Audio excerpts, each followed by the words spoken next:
Hi, I'm James Robbins, Product Development Manager at Shakespeare and also a member of the Shakespeare Super Team.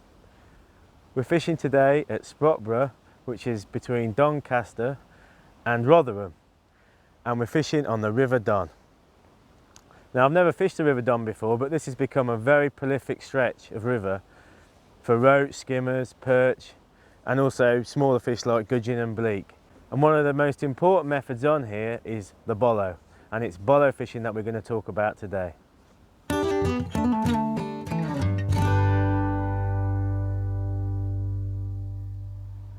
So bolo fishing is developed as a very important method for UK river fishing. It originated in Italy, where it was called Bolognese fishing, and now it's been refined a little bit to the UK styles and tactics. We're not tending to use the long telescopic rods that they use in Italy, and we're using match rods but in longer lengths, so typically from 15 foot up to 20 foot. The rod I'm going to be using today is the new Mach 3 XT 16 foot. So this rod has been developed with this style of bolo fishing and also big stick fishing in mind. As I said, the rod's 16 foot in length and it's a 3-piece design. Like all the Mach 3 rods, it's actually developed with a nice subtle tip section that blends into a powerful midsection and butt. So it's suitable for catching both small fish and large fish. I've matched it up with a 0.35 size Mach 3 XT reel, which is obviously an open face reel that I prefer for the majority of my float fishing. The line I use is Berkeley's XWR line, which in this case I'm using the 0.16 diameter that I find strong enough but also lovely and fine and floats extremely well. So I'll get the best of both worlds. I've got a nice fine balanced main line that also matches perfectly with some Berkeley XWR in a lower diameter, and in this case I'm starting on an 0.8 hook length. So the first thing to talk about is the float. Now there's obviously a multitude of different floats that you can choose from, but I've narrowed my selection down to 3 different patterns in sizes from 2 gram up to 8 gram.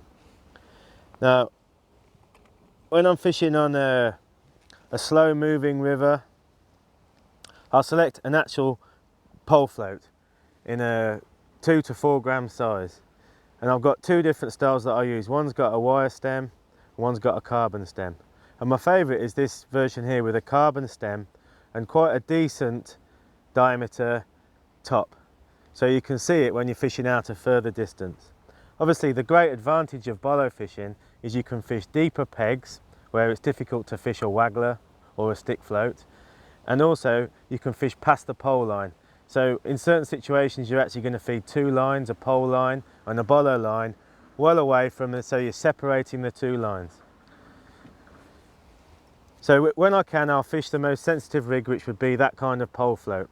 Obviously when you've got more difficult conditions or where the river's more powerful, you've got a pacier peg, then I'll go for the next step up in float design, which is a bit more like a classic Avon float with the classic Avon shape. So you've got a shoulder that you can control the float and hold back with, but also it's got a carbon stem. And I find the carbon stems really useful when you're bolo fishing because it doesn't cartwheel through the air when you're casting. The carbon stem's light, so the bulk will go first and the float will follow it. So it actually helps to reduce tangles. So that's the main reason for using that style of float. You'll also notice that it's got a hollow plastic bristle, which is very visible. And that helps again when you're fishing at range and also in different light conditions and difficult light conditions that you often get when you're fishing on a river like this. Then the final float I use is one of these Woody's floats, which has got a wire stem, and it's actually got a more pronounced shoulder on it. So if I'm fishing a peg that's even pacier or maybe a bit boilier, like on the River Wye or on the River Severn, that's the float I'll use because it'll afford me better presentation in those conditions. Now, moving on to the actual rig, my preference is to use a bit of a compromise really between just using a olivette and a few shot, or just using shot. And I'll use an olivet plus a string, in this case of about 20 number 8 shots.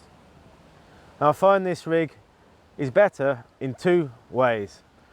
One, it helps to prevent tangles because this stiff boom of number 8 shots helps to stop the line wrapping around the olivet during the cast.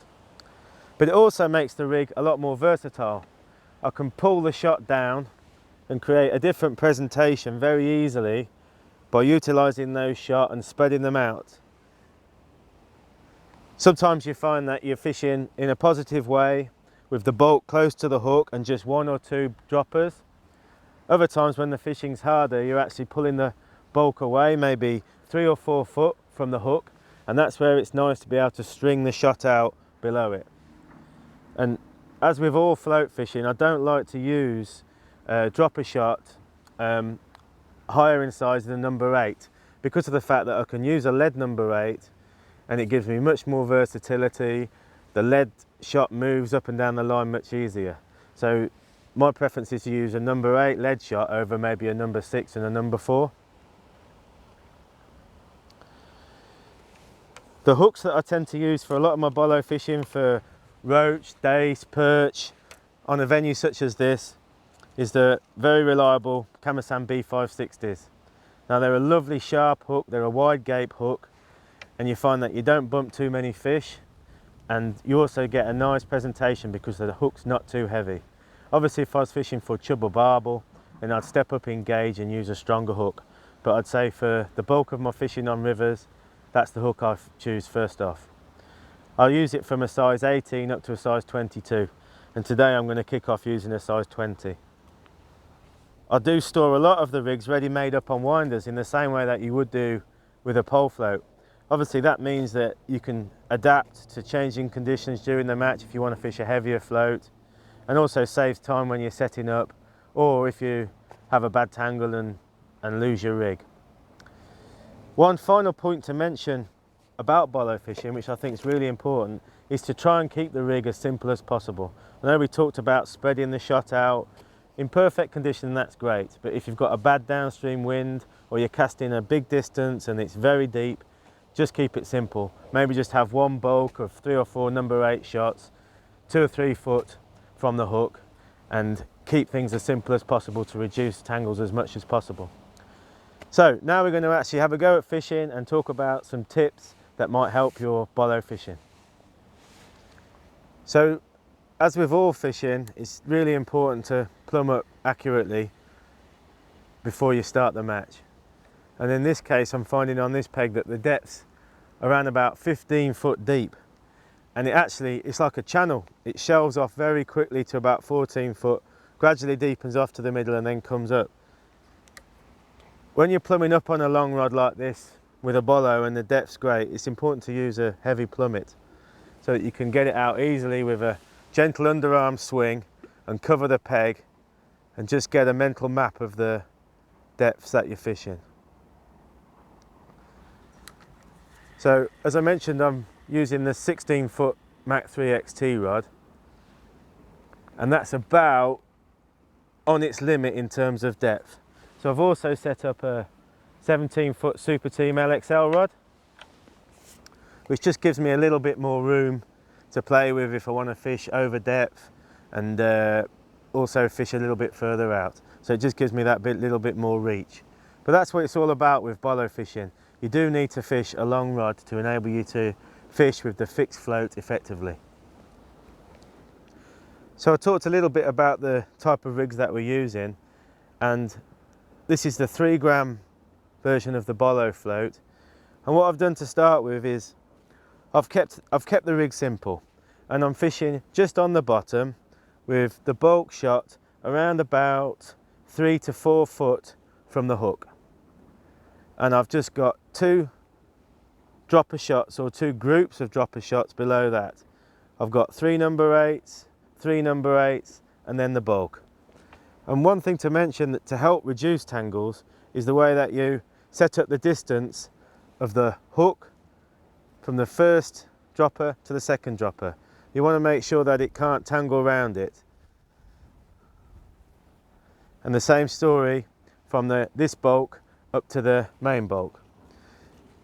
So I've got a very, very simple rig that hopefully won't tangle too much. One thing to think about when you are fishing with a bolo is how you actually cast and feather the line to help reduce tangles. And as with all float fishing,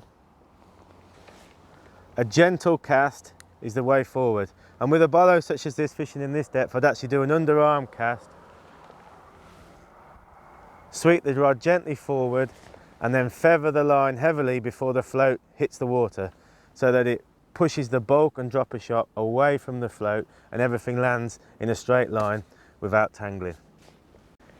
Now on the peg today, I'm going to fish just this side of the middle, and I'm just going to simply start off by loose feeding 10 to 20 maggots a cast and just get a feel for the peg.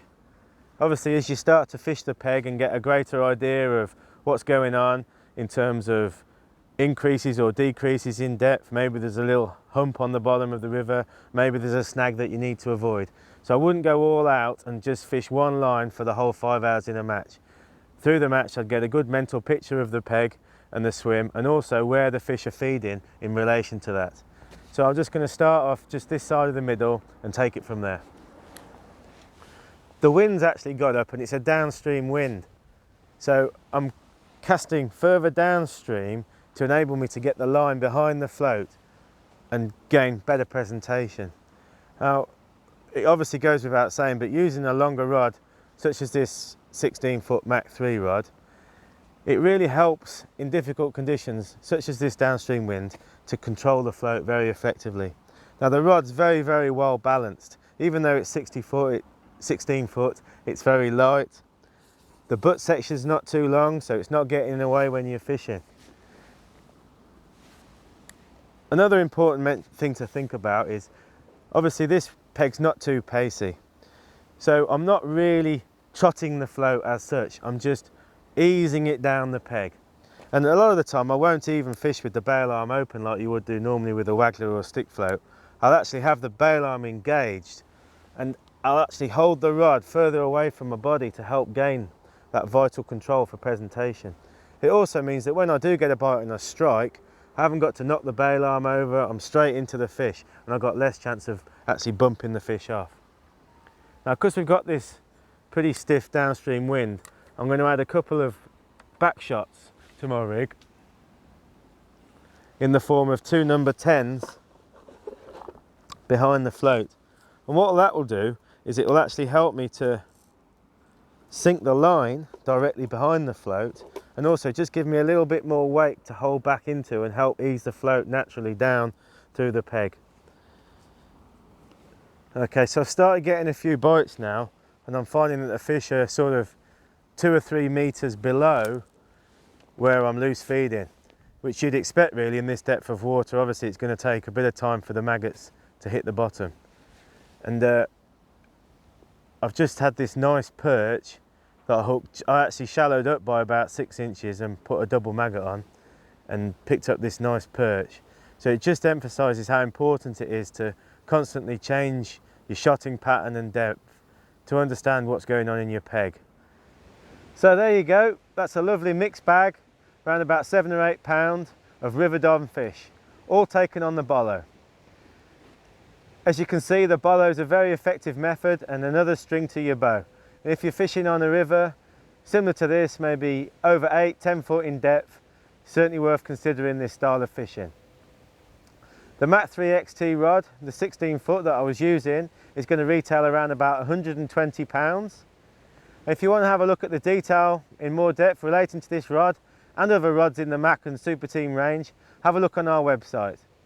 Also, if you've got any questions relating to this style of fishing and the tips that I've talked about, please don't hesitate to drop me an email. Good luck with this fantastic style of fishing. Thanks ever so much. Bye.